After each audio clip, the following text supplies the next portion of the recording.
The laughter came first, light, careless, and sharp enough to sting. It rippled across the auditorium like a wave that didn't know it was about to crash into something far deeper. Under the blinding stage lights stood a boy who looked far too small for the moment unfolding around him.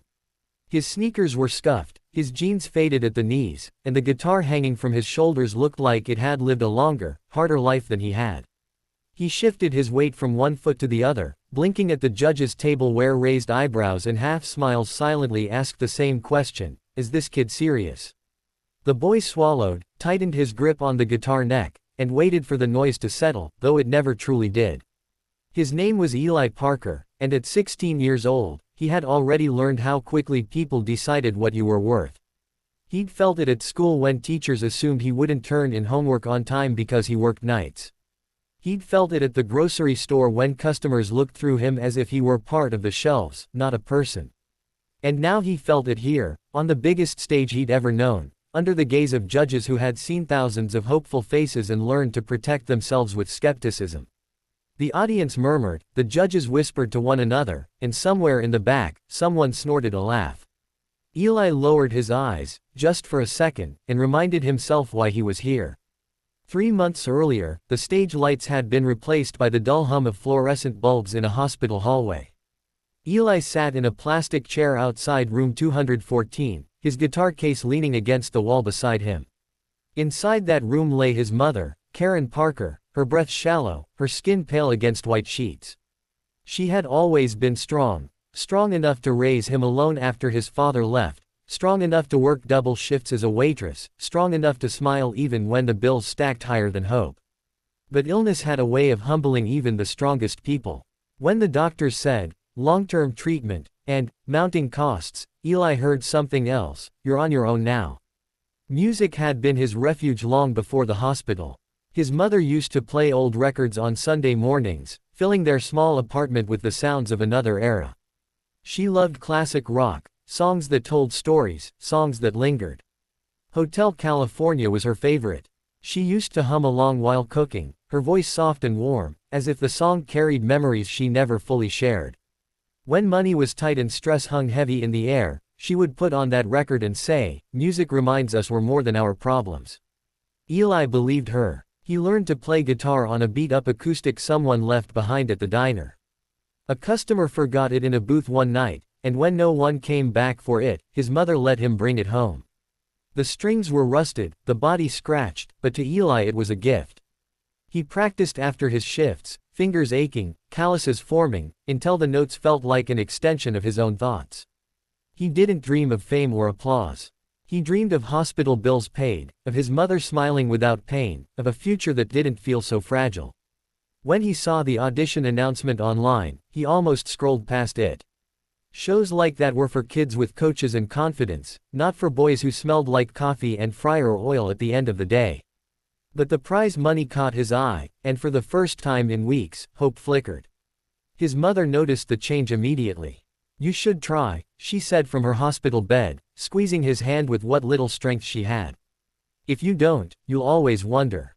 That night, Eli practiced Hotel California until dawn, pouring every fear, every ounce of love, into the strings.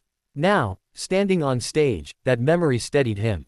The host asked his name, his age, his song choice. When Eli said, "Hotel California," one judge chuckled, another leaned back with a smirk.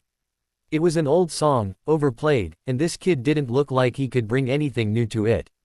"Whenever you're ready," the head judge said, tapping a pen against the table.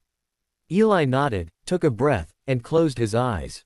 The first notes were quiet, almost hesitant, but clear. The guitar's familiar melody filled the room, and something shifted. The laughter died down, replaced by a few surprised murmurs. Eli's voice came in low, textured, carrying a weight far beyond his years. It wasn't perfect in the polished sense, but it was honest.